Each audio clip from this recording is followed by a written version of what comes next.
The nuclear renaissance we anticipated in the early 2000s is now within reach. At a House Science, Space, and Technology Committee hearing on Wednesday, Congress met to talk about how nuclear energy is becoming a strong candidate to power the AI revolution.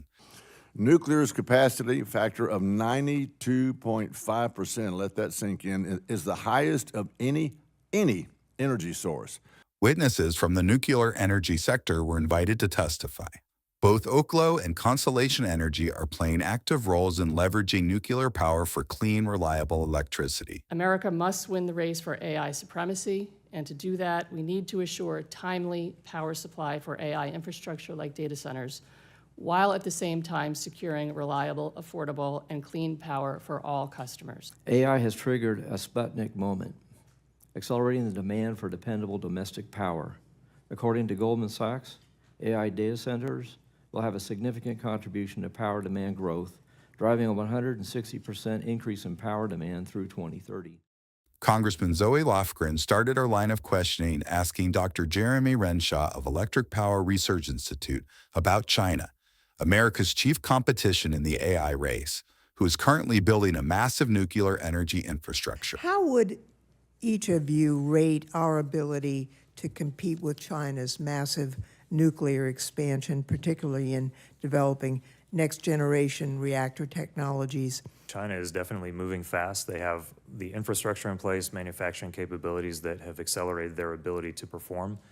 Currently, they're on pace to build reactors in about 52 months, so just over 4 years, and they're doing that on time and on budget, meaning that they are growing in credibility and trust with the people who are ordering those plants. So that's a credibility and trust that would be important to have in other regions of the world to be able to say, this is how much a reactor will cost to build, and this is how long it will take.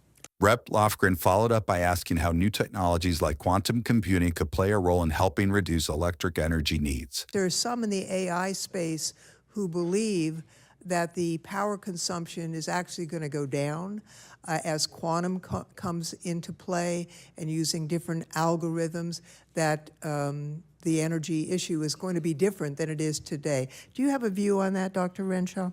I would refer back to my testimony that the future energy needs are very uncertain. Certainly, quantum computing is a technology that holds significant promise in terms of accelerating certain types of computing problems. AI may be one of those problems, as well as optimization, search, materials development, and so forth. So there is the potential that future quantum computing modalities would help to significantly reduce the amount of energy that's required to train and test models. But I would also point out Jevons paradox, which interestingly came out of the coal industry, where the increases in efficiency of using a technology often results in the expansion of usage of that technology. As the hearing wrapped up, Congressman Hurd wanted to know what Congress can do to help. What barriers is the industry facing, and how can Congress help remove them so we can start building more reactors and putting electrons on the grid? Thank you for the question. I think the one barrier I see right now is just fuel supply. You know, having enough fuel. There's a lot of plants that need HALEU that are in the works, and so whatever can be done to get that fuel released for use.